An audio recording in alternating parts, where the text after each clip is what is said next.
Hello and welcome to this English story listening practice. Today, you will listen to a long, relaxing audiobook-style story in simple and clear English. The story is called The Journey of the Midnight Library. You can listen before sleep, while studying, or to improve your English listening skills. Now sit back, relax, and enjoy the story. The story begins in a small and peaceful village named Willowbrook. Willowbrook was surrounded by soft green hills, a slow river, and tall oak trees. The people in the village lived simple lives. They woke up early, greeted each other politely, and spent their days working in farms, shops, and small workshops. In the center of this village lived a young boy named Ethan. Ethan was 14 years old. He loved reading more than anything else in the world. While other children played outside for hours, Ethan spent his afternoons in the village library. But this library was not ordinary. It was old, very old. Some people said it was older than the village itself.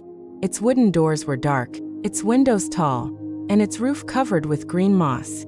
Yet, when sunlight touched it, the library always looked warm and inviting. Inside the library lived Mrs. Alder, an old librarian with silver hair and kind eyes. She treated books as if they were living creatures. She would dust them gently, repair their torn pages, and whisper to them softly. "Books have hearts," she often said. "They only speak to those who listen." Ethan always smiled when she said that. He wasn't sure if books actually had hearts, but he loved the way Mrs. Alder spoke about them. One day, however, something strange happened. It was late evening. Ethan had stayed in the library longer than usual because he was reading a book about faraway kingdoms. The sky outside slowly turned orange, then red, then purple. Mrs. Alder walked toward him and said gently, "Ethan dear, it's almost closing time." "Yes, I know," Ethan replied, but he didn't close the book. "It's just such an interesting story." Mrs. Alder smiled. "You can borrow it and continue reading tomorrow." Ethan nodded and finally closed the book. He walked toward the library entrance, but then something caught his attention. At the very end of the hallway, where old maps and dusty shelves stood, a light flickered. The light was golden, soft, moving. Ethan had never seen anything like it inside the library. "What is that?" he whispered. Mrs. Alder turned around. She looked at the hallway, then looked back at Ethan. "What is what?" she asked politely. "That light." Ethan pointed. "It's glowing." Mrs. Alder frowned slightly. "There is no light there, Ethan. Perhaps you are tired." But Ethan was sure, very sure. As he stared, the golden light grew brighter, shining like a tiny sun. It seemed to be coming from behind a bookshelf. Ethan took a step forward.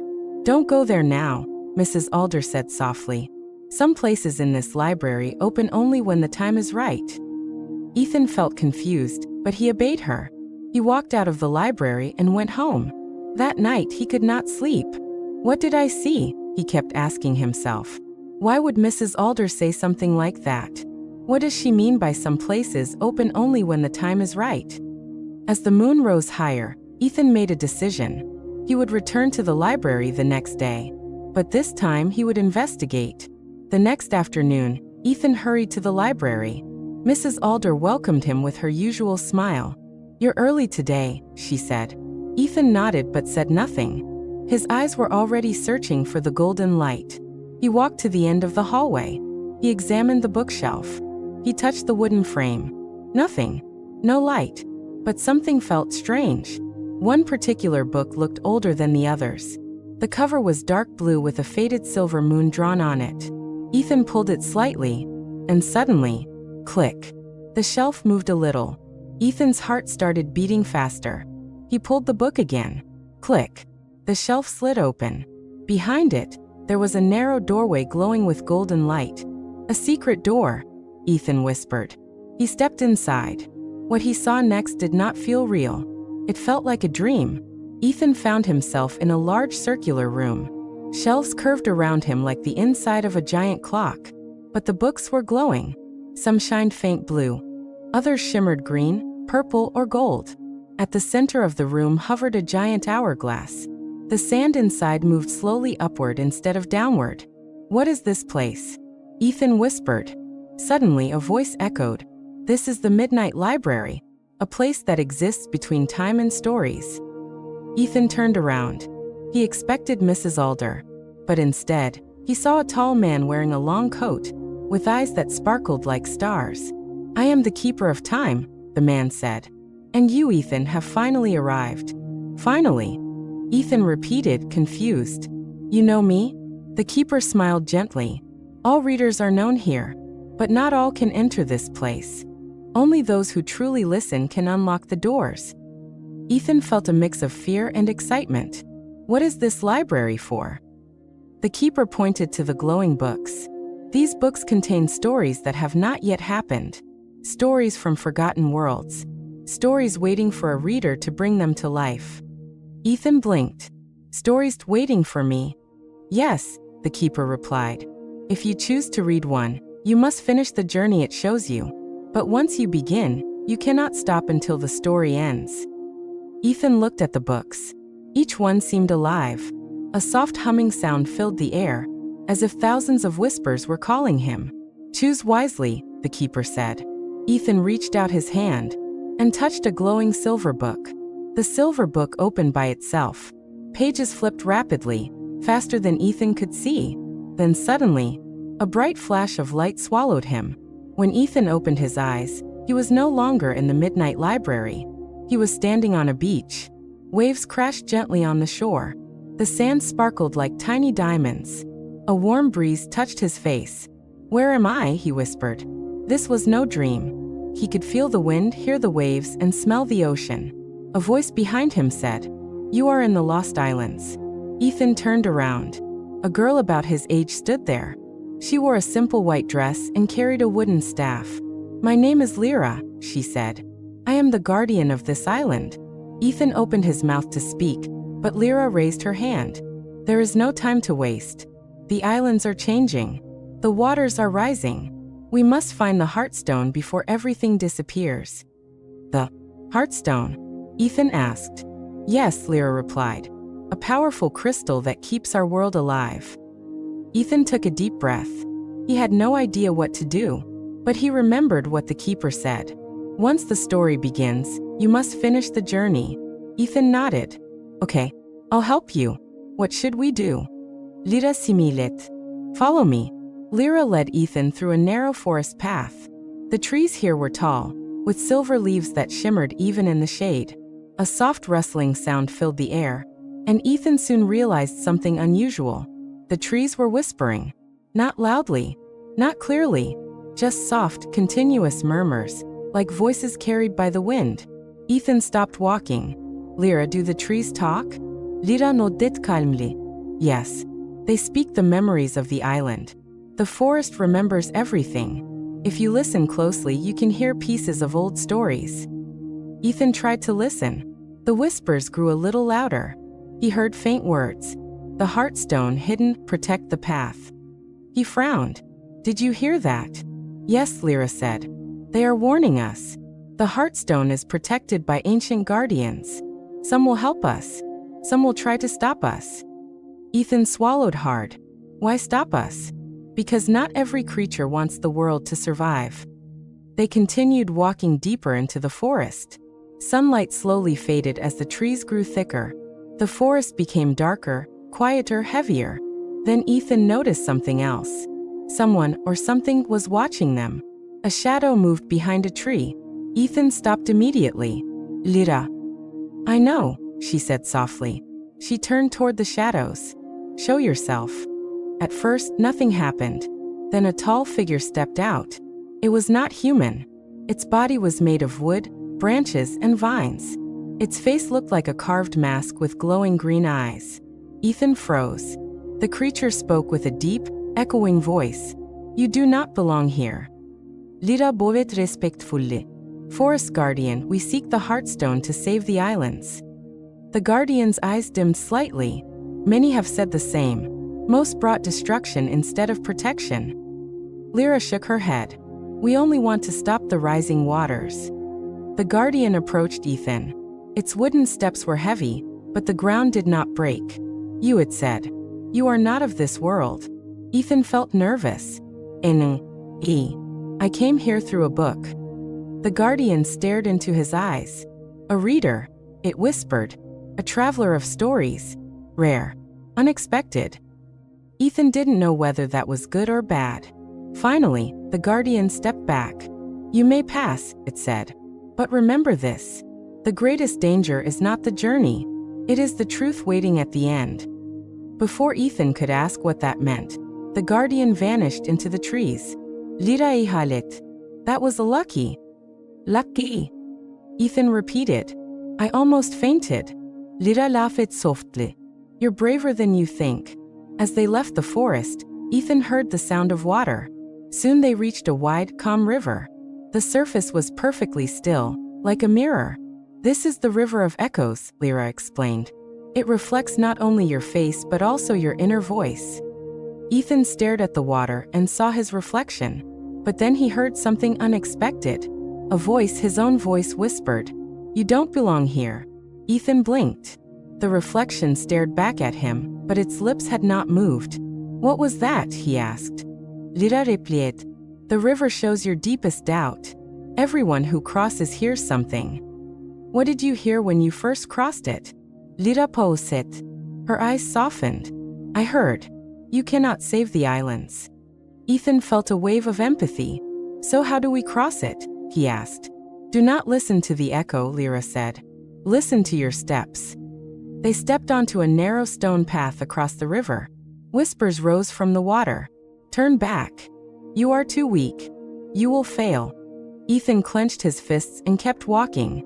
I won't listen, he muttered. I came this far. I won't stop now. The whispers faded. The reflection calmed. The river fell silent. They had crossed it. After crossing the river, they walked for hours. The scenery changed from green forests to rocky hills. Eventually, they reached a silent village. Houses stood empty. Doors hung open. Wind blew dust across the ground. What happened here? Ethan asked quietly. The waters, Lyra said. This village was the first to be abandoned when the ocean began to rise. Ethan walked slowly down the empty street. He felt a strange sadness. Suddenly, a small sound echoed, a soft bell ringing. Did you hear that? Ethan whispered. They followed the sound to an old house where a wind chime hung near the window. A soft, warm breeze passed through it. But the air around them was completely still. There's no wind, Ethan said slowly. Yes, Lyra agreed. That is why it's strange. The chime rang again. This time louder. Lyra stepped forward carefully. Something is here with us. Ethan felt a chill run down his spine. A blue light appeared inside the house. It floated gently, like a small flame without fire. The light formed into the shape of a young girl, transparent, glowing. A spirit, Ethan whispered. Lyra notet. Not dangerous. A memory spirit. She is made from forgotten stories of this village. The spirit looked at Ethan. You are not from here, it said in a soft, echoing voice. Ethan stepped forward. No, but we want to help. Can you tell us where the Heartstone is? The spirit shook her head. I cannot, but I can show you what happened. The ground trembled slightly. Ethan's vision blurred. Suddenly the empty village was filled with people. Children running, women cooking, men working. Then a giant wave appeared on the horizon. People screamed. The water flooded everything. Ethan gasped. The vision faded. The memory spirit whispered, If the Heartstone is lost, all islands will fall under the ocean. Lyra nodded slowly. We understand. The spirit smiled faintly and dissolved into blue dust. Ethan whispered, We have to find it, no matter what. In the center of the abandoned village was a tall stone tower. Lyra pointed at it. The map we need is inside. It shows the path to the Heartstone. They climbed the stairs. At the top, they found a circular room with a ceiling covered in shining symbols. Stars, lines, shapes. It's like a sky map, Ethan said. Yes, Lyra replied. But we must activate it. How? Place your hand here. She pointed to a glowing stone in the middle of the floor. Ethan hesitated. What if something happens? Lyra similet. Something will happen. That's the point. Ethan placed his hand on the stone. At once, the entire ceiling lit up. Stars moved across the sky. Lines connected them into patterns. A beam of light shot down, forming a floating map. Ethan looked closely. It's showing a mountain? Yes, Lyra said. The Heartstone is hidden inside the Silent Mountain. Ethan frowned. Silent Mountain? Why is it called that? Lyra's face darkened. Because nothing that enters it ever comes out. Ethan's eyes widened. Oh great! They decided to rest before continuing the long journey. They found a safe shelter near the hills. A soft fire warmed the air. Ethan looked at the stars. Lyra, can I ask something? Of course. Why were you chosen as a guardian? You're not much older than me. Lyra smiled slightly. When I was young, the island chose me. The sea spoke my name. The forest bowed to me. The sky sent signs. I didn't understand it at first, but the elders said I had a strong heart. Ethan stared at the fire. And me? Why did the story choose me? Lyra looked at him gently. Every story chooses a reader for a reason. Maybe you're braver than you think.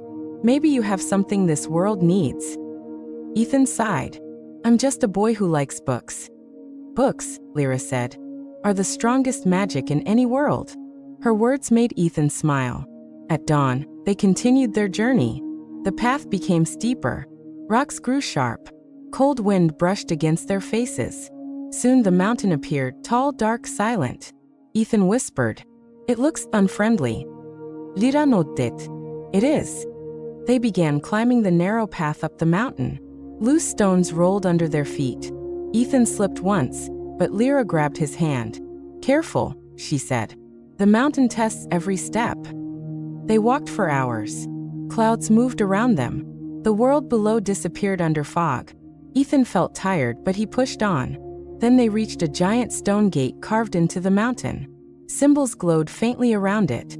Lyra whispered, "We're here." The stone gate stood tall and cold.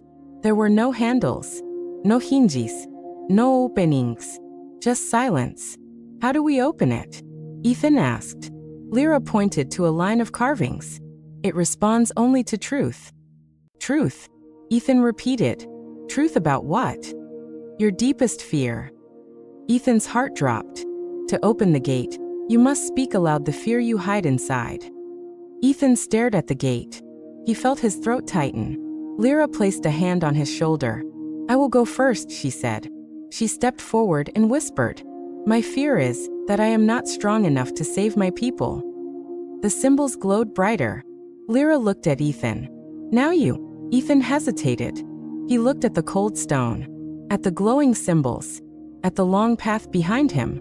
Then he whispered, "My fear is that I don't belong anywhere. Not in my world.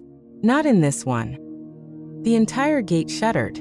A deep rumbling echoed across the mountain. The stone gate slowly opened.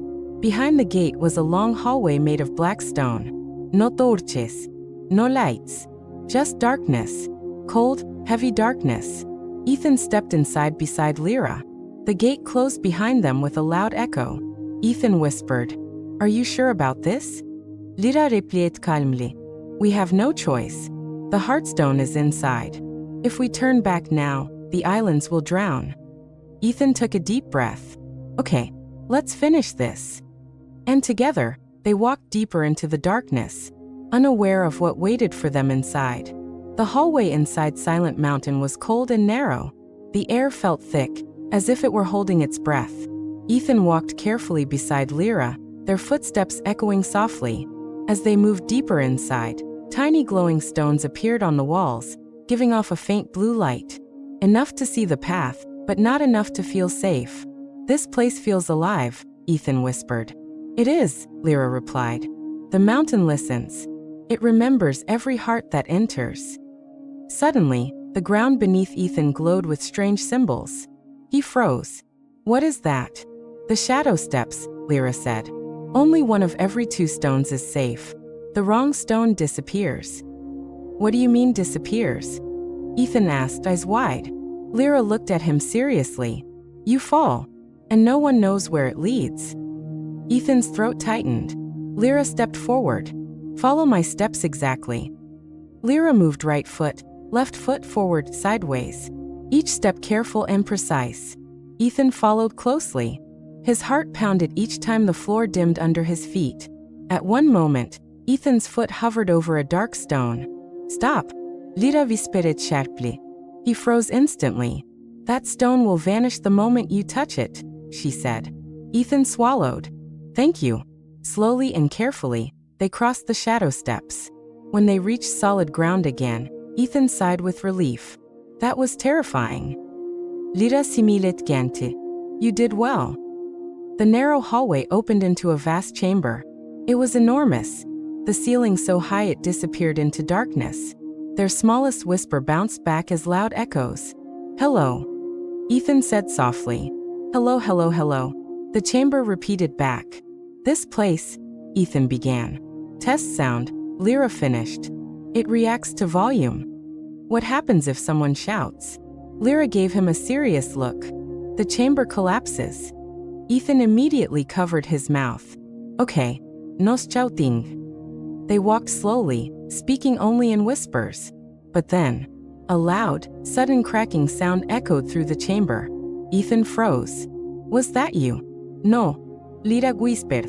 The crack echoed again. Louder. Crack, crack, crack. A huge boulder rolled from above and crashed onto the ground. Ethan's heart dropped. We have to move. No, Lyra said. We have to move quietly. They began to walk faster, but silently. Every few seconds, more stones fell, each one louder than the last. Bam, bam, bam. Ethan felt fear rising in his chest. Lyra, we're not going to make it. Walk. Don't talk. They moved quickly through the chamber. At last, they reached the exit tunnel. The moment they stepped out, the echoing stopped. Ethan leaned on the wall, breathing heavily. I thought we were done for. Lyra similet softly. You're stronger than you think, Ethan. The next tunnel was lined with statues. Tall, stone figures carved with perfect detail, warriors, kings, queens, and strange animals. But what made Ethan nervous was their eyes. Glowing white eyes. Do they move? Ethan whispered. No, Lyra said. But they watch. Comforting, Ethan muttered. As they walked through the tunnel, the statues' eyes followed their every step. Ethan tried not to look at them, but he felt their gaze like cold wind on his back. Halfway through the hallway, one statue's eyes glowed brighter. Then another. And another. Lyra, Ethan whispered. Is something happening? Yes, she whispered back. They're judging us. Judging us for what? For our intentions. Ethan's heart raced. What if they don't like our intentions? They will attack. Attack. Keep walking, Lyra said calmly. Do not run. Do not show fear. Ethan forced himself to breathe normally. The statues glowed brighter, then dimmed.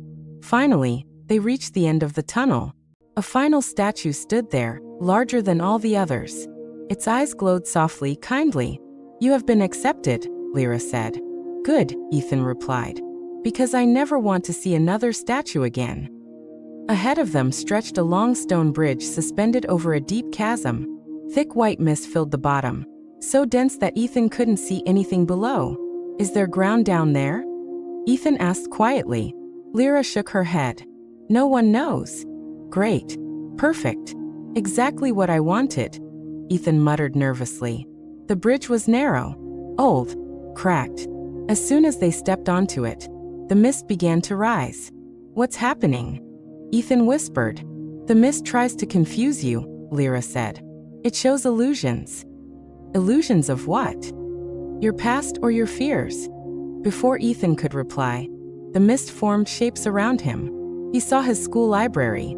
He saw himself sitting alone. He heard boys laughing at him for reading too much. You're weird. You don't fit anywhere. Ethan's chest tightened. It's not real, it's not real. But the voices felt real. Lyra placed a hand on his arm. Look at me, not the mist. Ethan forced his eyes away from the illusions and focused on Lyra. Slowly, the fog retreated. When they reached the other side, Ethan shook slightly. That was horrible. I know, Lyra said gently. But now the mountain knows your heart is honest. At the end of the bridge stood a massive stone gate, even larger than the one at the entrance. Before it stood a creature unlike anything Ethan had ever seen. It was part lion, part eagle, part dragon. Wings folded, eyes glowing gold, breath warm and smoky. Ethan whispered, "That thing is huge." "It is the guardian of the gate," Lyra said. "The final guardian before the Heartstone." The creature slowly lifted its head. "Why have you come?" it asked in a deep, rumbling voice. Lyra stepped forward. "To save our world." The guardian stared at Ethan. "And you, young reader? Why are you here?" Ethan hesitated. I want to help. I didn't choose this world, but I won't walk away from it." The guardian's wings spread slightly. It lowered its head, sniffing the air. "Your heart is uncertain, but your courage is real." The guardian stepped aside. "You may pass." Ethan let out a long breath. "I seriously need a break after this." Inside the gate was a huge circular room. Warm light pulsed from the walls, as if the mountain had a heartbeat. Thump, thump, thump. "It feels alive," Ethan whispered. "It is," Lyra said. "The Heartstone keeps everything alive." At the center of the room was a pedestal with a glowing crystal, bright blue, shaped like a teardrop. "The Heartstone," Ethan breathed. Lyra stepped forward. Her eyes shone with hope. "We found it." But just as she reached out, the ground trembled. The crystal dimmed. A deep growl echoed across the chamber. Ethan stepped back. What was that? Lyra's face turned pale. "No, it can't be." From the far end of the chamber, a huge serpent emerged. Not an ordinary serpent. A giant shadow creature made of smoke and darkness. Its eyes glowed red. Its body twisted like living fog. Ethan froze in fear. "What is that?" Lyra whispered. "The shadow serpent. The enemy of light. The one who wants the islands to drown." The serpent hissed loudly, the sound like cracking stone. "You cannot save what is already lost," it growled. Lyra stood firm. "We won't let you take the Heartstone." The serpent lunged forward. Ethan jumped aside just in time. "Lyra, what do we do?" Ethan shouted. "Protect the Heartstone." Lyra yelled. Ethan grabbed a loose rock from the ground. He knew it wouldn't do much, but he threw it anyway. The serpent turned toward him. Oh no, it lunged. Ethan fell backward, barely rolling away. Lyra struck the serpent's side with her staff. Light exploded from the impact. The serpent screeched, but it wasn't defeated. It turned toward Lyra next. Ethan watched in panic as the serpent prepared to strike Lyra. "No!" Ethan shouted. He ran toward her without thinking. At that moment, something incredible happened. Ethan's chest started glowing. A bright silver light shined outward. The serpent recoiled. "What is that light?" Ethan shouted. "Lyra gaspet. It's the reader's light. You unlocked it inside the mountain." "What does it do?" "It defeats darkness." Ethan raised his hands. Light burst out in a powerful wave. The serpent screamed as the light hit it. Its body dissolved into smoke. Another blast. Another scream. And the shadow serpent vanished. Ethan fell to his knees exhausted. Lyra knelt beside him. "You did it." Ethan breathed heavily. "I didn't even know I could." Lyra similet karmli. Stories choose readers for a reason. The pedestal glowed again. The Heartstone brightened like a small sun. Lyra reached out and gently lifted the crystal. Instantly, the chamber filled with warm, vibrant energy. The heartbeat grew steady and strong. Ethan watched in awe. "You saved your world," he said. "No." Lyra replied softly. "We saved it together." She placed her hand over Ethan's. "Come. We must return the Heartstone before the world wakes." As they walked back, the mountain changed. Dark hallways brightened. Silent rooms hummed with life. Even the statues bowed their heads slightly as they passed. "The mountain is thanking us," Lyra said. When they reached the entrance, the gate opened by itself. A warm breeze greeted them. Outside, the sky was bright blue. Birds circled happily. The island felt alive again. Ethan smiled. "We did it." Lyra nodded. "And now, the Heartstone must return to the eternal shrine." Ethan tilted his head. "There's more." Lyra similet ganti. "Yes. This journey isn't over yet." Ethan and Lyra walked down the mountain with the glowing Heartstone. The sky seemed brighter, and the air felt warmer with every step. As they reached the green fields below, Ethan noticed something new. Flowers that had been wilted before were blooming again. The river that had slowed was now flowing smoothly. Birds returned to the sky in colorful flocks. "The island is healing," Ethan said. "Yes," Lyra replied softly. "The Heartstone's power is already spreading." When they reached the village where Lyra lived, people stepped outside in amazement. They stared at the bright crystal glowing in her hands. One elder approached with tears in his eyes. "You found it," he whispered. "You truly found the Heartstone." Lyra boit. It was not only me. Ethan helped. The villagers looked at Ethan with gratitude. Some smiled. Some nodded respectfully. Ethan felt shy but happy. "I'm glad I could help," he said quietly. But there was still more to do. Lyra looked at Ethan. "We must take the Heartstone to the Eternal Shrine. Its power must be restored completely." Ethan nodded. "Lead the way."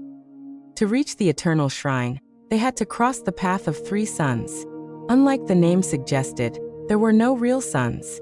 Instead, there were 3 giant glowing orbs floating above long white sand paths. Each orb gave a different kind of light. "The first sun tests your patience," Lyra said. "The second sun tests your courage. The third sun tests your heart." Ethan sighed. Of course, nothing is ever simple. They walked under the first sun. Its light was soft and gentle, but time seemed to slow. Minutes felt like hours. "I feel sleepy," Ethan said sluggishly. "That is its test," Lyra said. "You must remain calm." Ethan kept walking even as his legs felt heavy. The sun tried to make him stop, but he pushed through. Eventually, they passed into the shade. Ethan took a deep breath. "Okay, first sun done. What about the second?" Lyra pointed ahead. The second sun glowed red. Its light was sharp and hot. "The sun of courage," she said. "It reveals your greatest fear." Ethan groaned. "Not again." The moment they stepped under it, the world changed. The ground shook. Dark clouds formed above. Ethan heard a familiar hiss. "No." The shadow serpent again. Smoke gathered into the shape of the serpent. Ethan froze. "It's not real," Lyra whispered. "These are illusions. Face them." The serpent lunged toward Ethan. He shut his eyes, terrified. But then he remembered. He had defeated it before. He opened his eyes. He raised his hand. Silver light glowed from his palm. The illusion shattered like glass. The sun's red glow dimmed. "You passed," Lyra said with pride. "Barely," Ethan muttered. The third sun was not red or bright. It was soft white and peaceful. Lyra looked at Ethan. "This test is the most important." "What does it test exactly?" Ethan asked. "The truth inside your heart." They stepped beneath the gentle glow. At first, nothing happened. Then Ethan saw someone standing ahead. His own mother. She looked sad. "Ethan," she said softly, "why did you leave home without telling me? Why do you try to escape to other worlds?" Ethan felt a painful twist inside. "Mom, I didn't run away. I wanted to belong somewhere." His mother walked closer. "I miss you, Ethan." "But you're not real," Ethan whispered. "I am the part of your heart you try to ignore." Tears formed in Ethan's eyes. "I know," he said. "I love you. But I need to finish this journey." The image smiled warmly and faded into white light.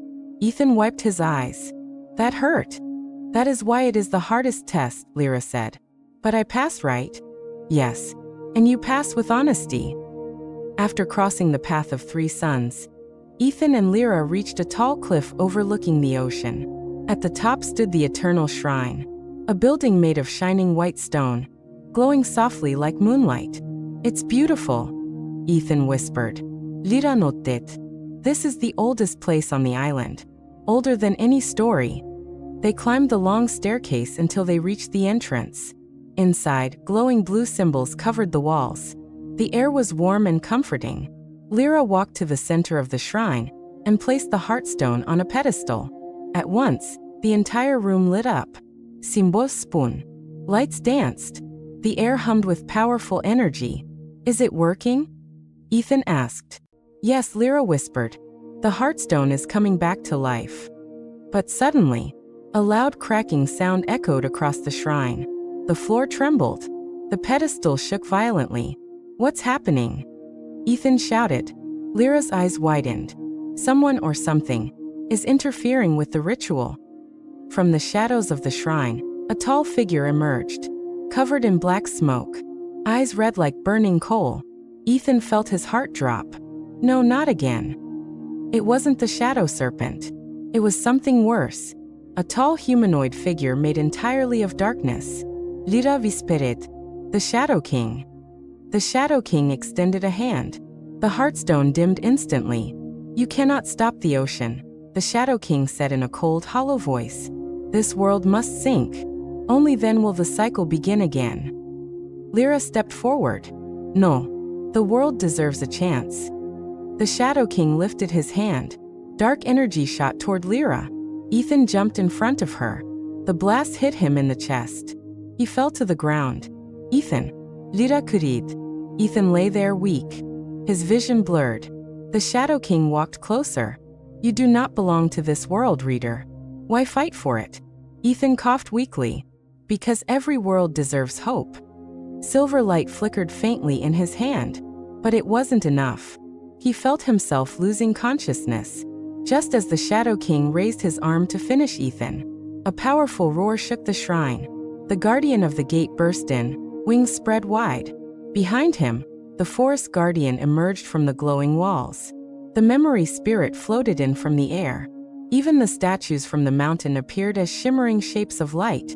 They came. Ethan whispered weakly. They heard us. Lyra lifted her staff, glowing with bright blue light. We stand together, she shouted. The Shadow King growled. You cannot defeat me.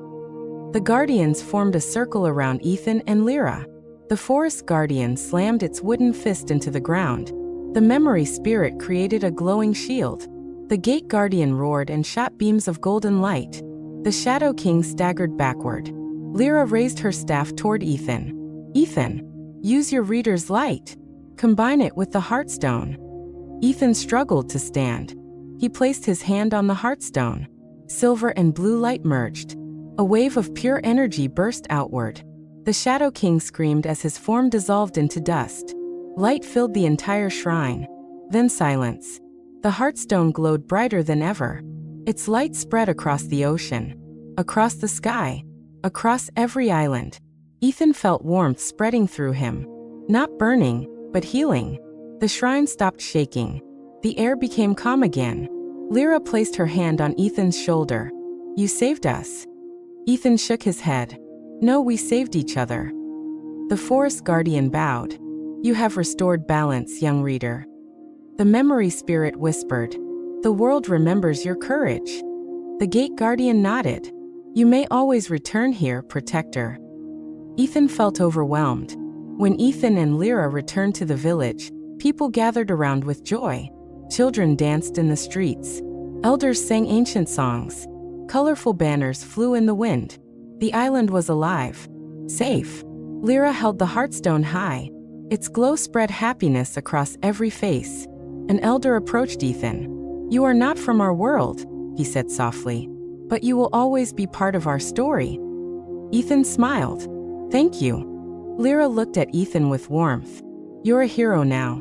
Ethan scratched his head. I never imagined that would happen. As the sun set, Ethan knew one truth. His journey in this world was ending. The Heartstone ritual had opened a path. A glowing portal leading back to the Midnight Library. Lyra walked with him to the portal. So this is goodbye, Ethan said quietly. For now, Lyra replied. Readers always return to stories they love. Ethan smiled. I'll miss you. I'll miss you too, Ethan. She placed something in his hand.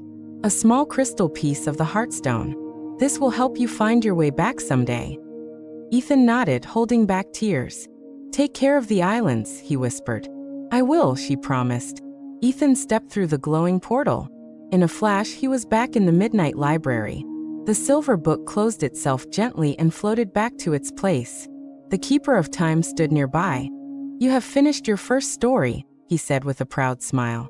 You showed bravery, heart, and truth. Ethan looked around. Did it all really happen?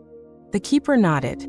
Every story in this library is alive, and many more await you. Ethan felt excitement spark inside him. More stories, Yes, the keeper said.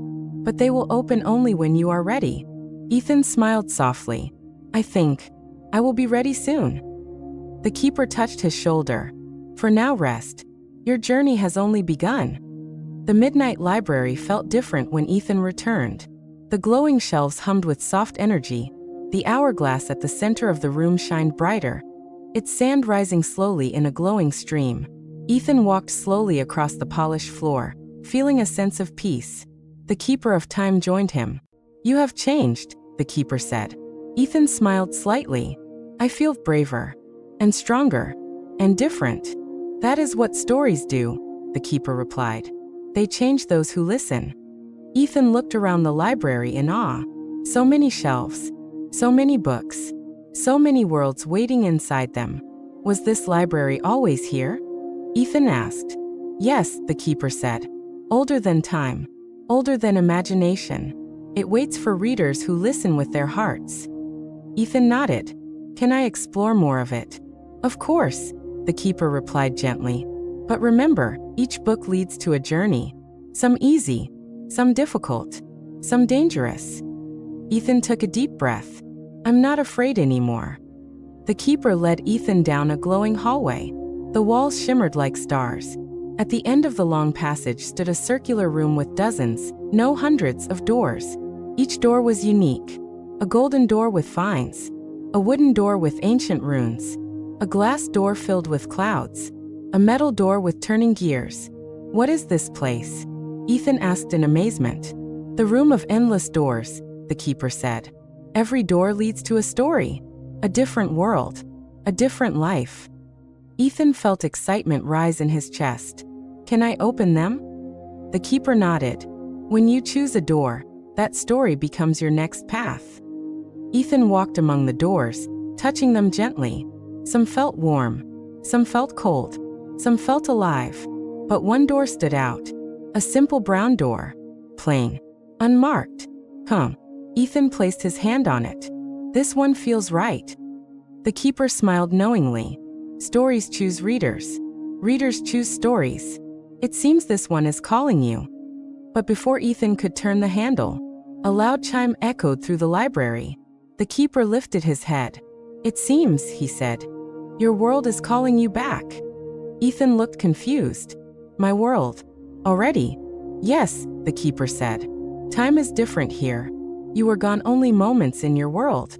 But the story there needs you too. Ethan sighed softly. I guess I have to go back.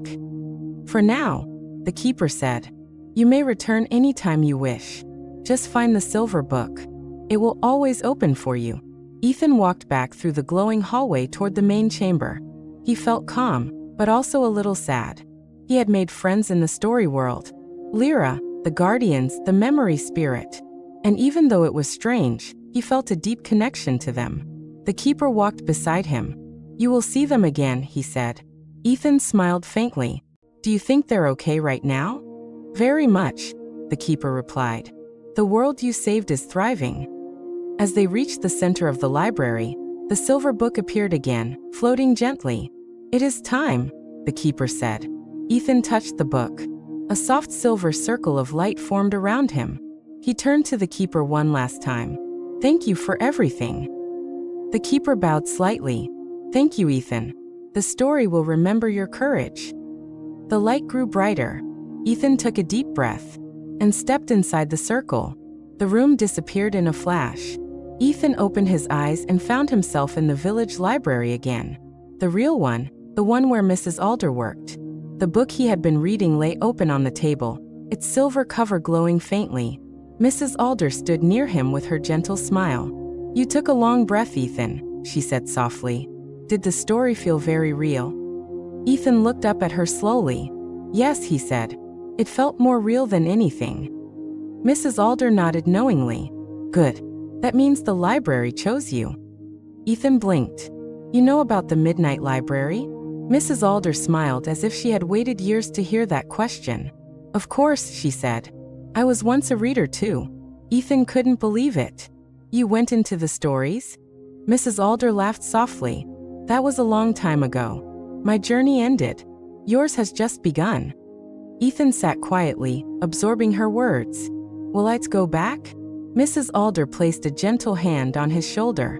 "The library opens its doors to those who listen. And you, Ethan, are a very good listener." Ethan smiled. "I'll keep reading. I'll keep learning. I'll keep going." Mrs. Alder nodded proudly. That evening, Ethan walked home under the golden sky. The air felt lighter. The world felt brighter. When he reached his room, he placed the small crystal that Lyra had given him on his desk. It glowed softly. A reminder. A promise. A connection. Ethan opened his notebook and began to write. "Today, I discovered a world hidden inside a story. I fought shadows. I met friends. I saved an island. And I changed myself." He paused, then wrote, "This is not the end. It is only the beginning." He closed the notebook and looked at the crystal again. Someday he would return. Someday he would open another book. Someday, another door would call his name. Far away, in the midnight library, a small silver book glowed softly, waiting for him. Thank you for listening to this long English story. This audiobook-style practice helps improve your listening skills, vocabulary, imagination, pronunciation if you shadow the narration. Remember, stories help us learn new words, improve our English, and also explore new worlds in our minds. If you enjoyed this story, feel free to like the video, subscribe, comment which part you liked the most, and come back for more English listening practice. Thank you, and see you again in the next video.